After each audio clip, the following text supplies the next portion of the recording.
Briseño es CEO y fundador de Finegans, compañía líder en plataformas de gestión de negocios número 1 de Argentina. Fue distinguido con el Premio Sadowski 2020 al CEO del Año en la categoría Mediana Empresa. Hoy nos comparte su mirada sobre la importancia de la digitalización, sobre el trabajo del futuro y qué capacidades se requiere de los programadores y desarrolladores. Además, explica el valor que implica que los profesionales de la industria del software desarrollen habilidades blandas. También nos explica la importancia de la Ley de Economía del Conocimiento con la industria del software para el desarrollo del país. Hola Blas, buenas tardes, gracias por estar con nosotros, bienvenido. Hola, ¿cómo estás? Un gusto estar con ustedes. Muchas gracias, gracias igualmente. Bien, ¿y qué es Finegans? Finegans es un proyecto que inicié cuando tenía 26 años, había terminado la facultad y había tenido ya varias experiencias previas en el desarrollo de software. Y nació con la decisión de ir primero a crear productos, o sea, a pensar en una organización que cree propiedad intelectual, que produzca valor, que después sea, digamos, tomado por el mercado y en segundo lugar, que esos productos tuvieran que ver con mejorar las capacidades económicas, financieras y operacionales de las empresas. O sea, nos concebimos desde el inicio como una empresa de desarrollo de software de gestión de negocios para otras organizaciones. Y digo nos concebimos porque es un latiguillo que uso desde el 92, en realidad yo decía nosotros somos y estuve más solo que durante por lo menos 2 años el nosotros solo me incluía a mí, y después Finegans es también eso, una resiliencia en ese propósito y en persistir en buscar el modelo económico y la base tecnológica de ese modelo económico, y fue algo que hicimos, porque finalmente fuimos más, con mucho esfuerzo, de a pasitos y con un proceso que hoy lleva ya 28 años. ¡Wow! Sí, de todos modos, la verdad es que Finegans es hoy una startup que está pensando cómo hacer para tener mejor impacto en el mundo a través de de ayudar a las organizaciones en sus propósitos a través de mejoras en su gestión y en sus capacidades de organización, de colaboración y de planeamiento. Así que estamos arrancando en eso. Sí, ya veo, con mucho éxito. ¿Y qué implica el concepto de digitalización? Para que se pueda comprender. Sí, digitalizar, básicamente, hoy hay un término que es la transformación digital y la parte digital en esa frase tiene que ver con, bueno, poner a disposición de una operación, de un proceso, herramientas digitales, concebidas como herramientas de software o de tecnología digital, electrónica, que cambia la forma en que se opera un determinado proceso hasta ese momento, concebido, digamos, repensado en función de las posibilidades que brinda lo digital. Los casos más a la mano que tenemos de eso es, bueno, digitalizar, por ejemplo, un proceso comercial significa poner, por ejemplo, un website, un back office operacional automatizado, un software de gestión de pedidos, todo aquello que hace que la operación mejore en su capacidad, en su elasticidad y en su eficiencia a partir de incorporar tecnología digital. Eso es digitalizar hoy. Excelente, y eso va de la mano con lo que va a ser el trabajo del futuro, ¿no? ¿Cómo ves el trabajo del futuro? A ver, el trabajo del futuro es el trabajo que hoy estemos pensando para cambiar la forma de hacer las cosas. Es el trabajo del futuro. El punto acá es que somos muchos y es toda una comunidad y es la sociedad en su conjunto la que se apropió de lo digital, y esa apropiación lo que generó es una aceleración, es que todos estemos trabajando en conjunto y con herramientas que son compartidas y que la instantaneidad de la comunicación electrónica permitió. Son herramientas que se van acumulando y cada una suma a la otra y de forma incesante y acelerada. Entonces, el trabajo del futuro es lo que estamos pensando ahora, Claro. pero no sabemos qué forma tiene, porque está pasando en el marco de una comunidad que desarrolla y imagina y transforma los modos de hacer basados sobre todo en los componentes digitales. El trabajo de futuro seguro que tiene mucho menos de rutina, tiene mucho menos de fuerza y tiene mucho más de creación y colaboración. Y ese es uno de de las habilidades que van a requerir esos trabajos del futuro. Por eso, hace 5 años decíamos, no sé, el trabajo del futuro es algo, y tal vez no es lo que pasa ahora, Claro. pero seguro que los modos de hacer de ahora, en la mayoría de las organizaciones y de las tareas cotidianas, están impactadas fuertemente por todo lo que pasó en estos últimos 5 años en digitalización. Claro. Así que yo creo que el trabajo del futuro va a tener que ver mucho, va a tener una base digital, pero no necesariamente va a exigir que todo el mundo sea un programador, un arquitecto, un científico de datos. Seguro que todas esas herramientas van a estar a disposición para que un médico, un economista, un proveedor de servicios, utilice esas herramientas creativamente, las integre y las ponga al servicio de los procesos que realiza. Y el trabajo del futuro va a exigir que las personas que trabajan en organizaciones que no son específicamente digitales sean buenas conocedoras de esos procesos digitales, de esas habilidades que agrega lo digital para poder hacer las cosas de forma más eficiente, de forma más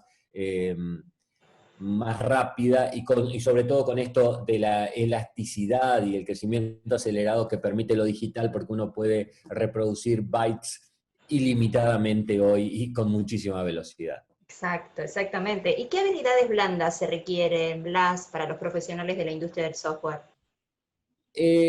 Nosotros estamos, todo este año en particular, estuvimos trabajando para generar formación de nuevos programadores en la industria del software. Es un trabajo que a mí en particular me llevó mucho tiempo en todo el año y estuvimos pensando en qué es lo más importante que un profesional que quiere ser un profesional de la industria tiene que desarrollar como conocimiento. Y está buenísimo que preguntes por las habilidades blandas porque había una tendencia, o a veces uno pensaba que había que enseñarle ciertas técnicas o ciertos lenguajes específicos de programación o ciertas tecnologías particulares como, no sé, bases de datos o no sé, planillas o macros o lo que fuera, para que esas personas pudieran incorporarse al desarrollo de software o al trabajo en la industria del software. Nosotros entendemos que desde el punto de vista de lo conceptual, lo que hay que formar es en habilidades de análisis, en el entendimiento del desarrollo de algoritmos que digitalicen procesos, en la habilidad de desarrollar el pensamiento computacional, el pensamiento lógico, y todo eso puede estar sustentado con un lenguaje de programación, con una tecnología que uno aprenda, pero lo central es ese desarrollo de un pensamiento lógico y computacional que permita abordar los problemas que se abordan desde el software. Claro. Pero además, ese complemento, esa habilidad tiene que estar además sustentada por lo que yo empecé a llamar las 5C, las 5 habilidades blandas que que entiendo son las que mayor colaboran en trabajar en la industria del software. Y la primera es la curiosidad, porque la base de desarrollar tecnología es entender que, digamos, cómo se puede, dónde están los problemas, dónde hay una oportunidad para producir una mejora, y eso viene con otra habilidad complementaria que es la compasión, que es la empatía, que es ponerse en el lugar de aquel que necesita un software y ver las formas en las que puede apropiarse de esa herramienta y simplificar su uso, porque eso define el impacto de la usabilidad.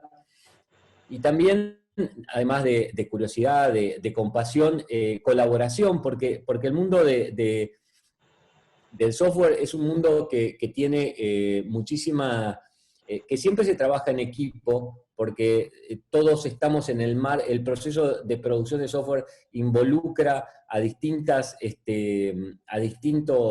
actores, y entonces el trabajo en equipo es muy importante, pero también es muy importante, y eso en la pandemia lo vimos muchísimo, el compromiso, el asumir la responsabilidad del trabajo y no tener un modelo de trabajo que esté vinculado con la obligación, con la ejecución, no sé, con trabajar en tantas horas. Compromiso es otra de las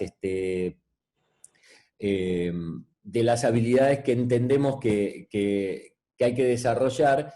Y bueno, y ahí estaban curiosidad, compasión, creatividad, colaboración y compromiso, son las habilidades que para mí son las 5C que definen mejor que otras lo que se necesita para trabajar en la industria del software. Excelente. ¿Y esto lo considerás como que esta transformación digital, acompañada entre lo que serían las habilidades duras y consideradas habilidades blandas, con estas 5C, por ejemplo, implica también una transformación cultural, Blas? O sea, reconocer que estas habilidades previamente hasta la daban más como una característica de la personalidad y no tanto que podíamos desarrollarlas también en un proceso de aprendizaje. Es fantástico eso. Hay que crear cultura. Claro. Y hay que cambiar la cultura de las organizaciones para que se apropien de lo digital. Digo, son rasgos personales, pero son rasgos de las comunidades donde esas personas habitan. Entonces, es fundamental, cuando uno habla de transformación digital, tiene que poner el foco sobre todo en que transformación es impacto en la cultura de una organización, es repensarse, es revisar las prácticas y es asumir estos rasgos que definimos recién como habilidades blandas, como rasgos de la cultura de un equipo.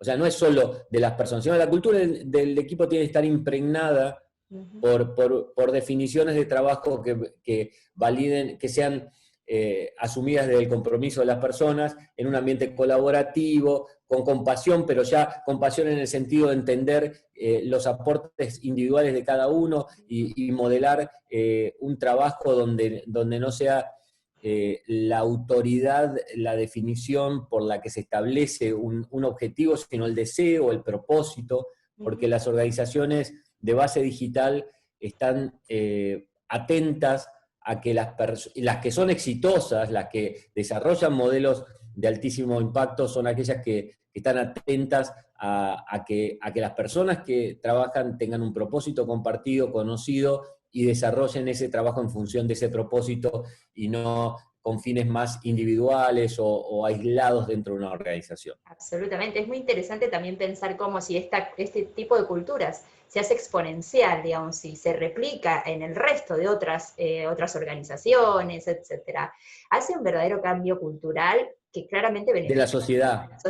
De la sociedad. Sí. Realmente pensar de una forma... A mí me ilusiona mucho pensar eso, digo, nosotros lo vemos, o sea, vemos cómo hay una onda expansiva, positiva, posible, de apropiar, digo, porque esto tiene un efecto virtuoso increíble, en el sentido de que en las organizaciones de base digital que se apropian de estas habilidades de equipo, Sí, tienen el rasgo de la capacidad de crecer más rápido, claro. de tener más impacto y de generar una ola de contagio de esos rasgos positivos de Claro. una persona, después de una organización y en definitiva hacia una comunidad. Y eso nosotros lo vemos, o sea, la cultura vinculada a las organizaciones tecnológicas funciona con muchísima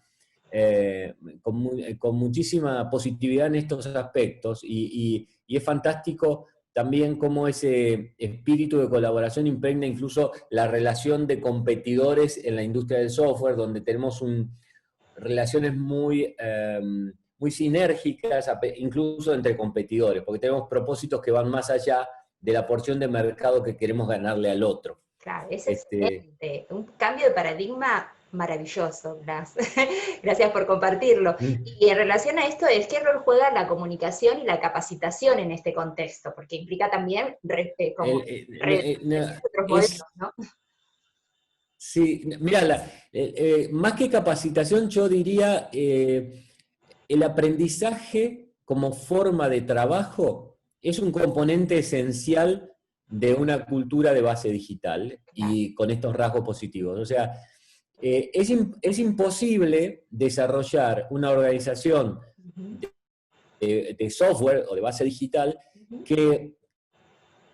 que no tenga en su propio germen ujú. la capacidad de dar posibilidades y herramientas de aprendizaje continuas a los Claro. miembros de su equipo. Y incluso más hacia afuera, hacia sus clientes, sus proveedores y su comunidad de usuarios. Porque ese aprendizaje es el que genera más recurrencia de contacto, más recurrencia de uso y más capacidades para la propia organización.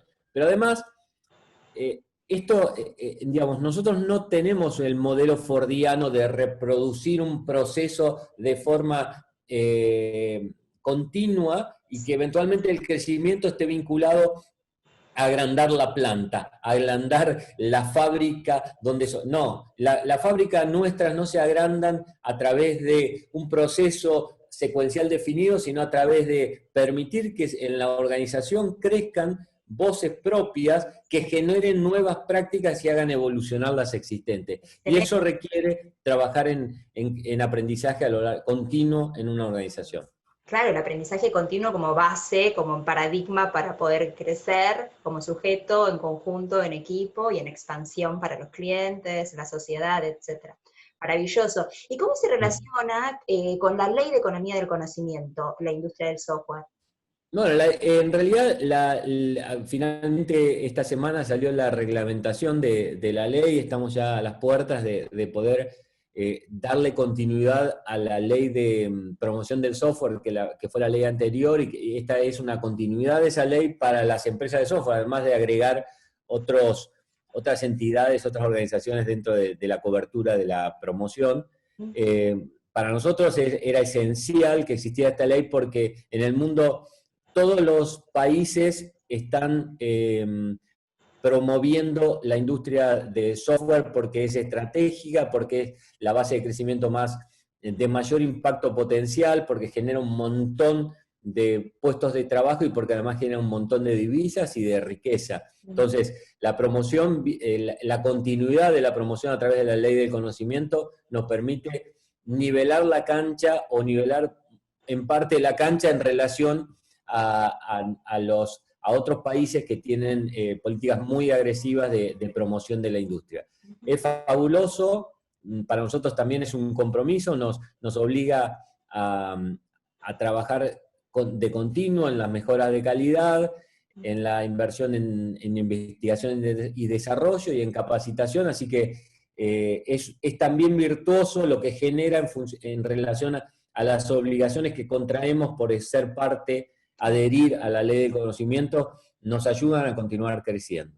Claro, clarísimo. ¿Y cómo se relacionan las ciencias de la computación con los aprendizajes en la nueva era? Tiene que ver con esto que hablábamos recién, ¿no? Hay una línea directa Sí, entre estas sí, ciencias. digamos, las ciencias de la computación hoy cada vez tienen un ámbito más grande y digo, hay una investigación y un aprendizaje específico sobre las técnicas y las capacidades computacionales, y hay un montón de investigación al respecto. Y después está toda la aplicación de la computación, de las ciencias del software en las distintas otras áreas de la economía o del saber. Eso, digamos, hay ámbitos muy diversos desde el que abordar el conocimiento sobre el desarrollo de software. Las ciencias de la computación, bueno, yo soy egresado de SACTA justamente en esa rama, y me reconozco como habitante como desarrollador en esa rama específica, pero después uno va abarcando y va entendiendo a partir del conocimiento profundo de los procesos digitales otros saberes, otras ciencias, y que a mí me tocó en particular aprender un montón sobre economía, sobre ciencias, sobre todo microeconomía, por el ámbito en que desarrollé mi empresa. Hay infinitos caminos y todos tienen que ver con desarrollar saberes. Claro, y la interdisciplinariedad, porque cuando nos hablabas de las 5 C, de alguna manera son habilidades que vos también fuiste incorporando para poder tener hoy como este nuevo modelo de trabajo, podés denominarlo modelo, ¿no? Y ahí estás incorporando herramientas o recursos de las ciencias sociales, como el caso de la comunicación, etcétera. Cierto, sí, es que, bueno, una organización requiere mucho más que un conocimiento específico en tecnología. De hecho, y esto lo confieso, me llevó muchos años entender eso. O sea, yo pensaba que con ser un excelente profesional de sistemas, si lo lograba, ya iba a tener éxito como empresario, y nada más alejado de la verdad. Ese es un camino que recorrí a golpes. Y que te hayas permitido, cuando nos empezabas a contar un poco lo que fue tu historia, cuando nace Finegans, y que estabas solo, y que vos te denominabas como nosotros, y pensaba, ¿cómo habrá sido ese momento que decidiste lanzarte, y con tantos años, o sea, el proceso de cambio cultural que empezamos a transitar, para vos comenzó hace 26 años más aproximadamente. Entonces, lo que habrá sido para vos ese pensamiento disruptivo, animarte a tirarte y ver que hoy se está dando, o sea, debe ser apasionante. Sí, eso es cierto, da mucha satisfacción haber persistido sobre algo que finalmente se desarrolló. De hecho, mi tesis de licenciatura en el 1987-88 fue algoritmos de inteligencia artificial, y pasaron 25 años para que la inteligencia artificial se constituyera con el impacto que hoy tiene y que va a seguir teniendo. ¿No? Y con mucho, mucho humano, o sea, yo insisto en lo valioso de tu proyecto, es que está todo el tiempo relacionado con la persona, con sus valores, con su integridad, con la mirada hacia el otro, o sea, eso me parece que viene de la mano con pensar a un mundo mejor, así que Blas, felicitaciones. Bueno, muchas gracias. Gracias a vos por compartirnos. Y después, ¿a la Argentina cómo la ves en relación a la generación de talento y a la exportación de servicios y productos que tienen valor agregado? Mira, nosotros tenemos un ecosistema que maduró muy bien, y de hecho crece a pesar de los avatares de la macroeconomía en forma sostenida en los últimos años, con algunos desniveles o algunos tropiezos, pero y ese ecosistema se basa, digamos, en esto. Hay una comunidad ya muy grande en Argentina de gente que sabe hacer software y que sabe hacer negocios vinculados al software, y que se los imagina siempre en forma global. Sí. Y eso ayuda muchísimo a, digamos, ese núcleo que tiene la potencia como para poder seguir proyectándose hacia adelante con un crecimiento sostenido. Hoy Argentina es pionero en Latinoamérica en calidad y en capacidad de desarrollo. Si excluimos, como siempre, a nuestro hermano mayor, a Brasil, estamos con una cantidad muy grande de empresas de altísimo nivel de desarrollo y con modelos de negocios vinculados a lo internacional, y y exportando servicios y productos todo el tiempo. Estamos muy bien, creo que deberíamos acelerar a partir de ahora fuerte, porque este año de pandemia a las empresas que estaban lo suficientemente maduras como para poder trabajar y dar servicios en la nube y sin necesidad de una presencia física, nos ha ayudado muchísimo a crecer y estamos viendo hacia adelante que existe un potencial de desarrollo todavía mayor. Así que yo creo que vamos a seguir creciendo y siendo cada vez más importantes en la torta de Latinoamérica, y que es una porción chiquita del mundo todavía, pero bueno, ojalá pudiera decir lo mismo de todo el mundo, ¿no? Pero por lo menos en Latinoamérica somos líderes y siento que vamos a consolidar ese liderazgo. Absolutamente de acuerdo, 100% de acuerdo con eso. ¿Y qué rol cumplen la divulgación y la educación en este contexto, donde ya estamos como ahí a punto de poder continuar expandiéndonos como país en relación a la industria 4.0? Mira, una de las preocupaciones a principios de años de la industria y que yo había asumido personalmente era esto de motivar a los chicos a estudiar cosas vinculadas al software.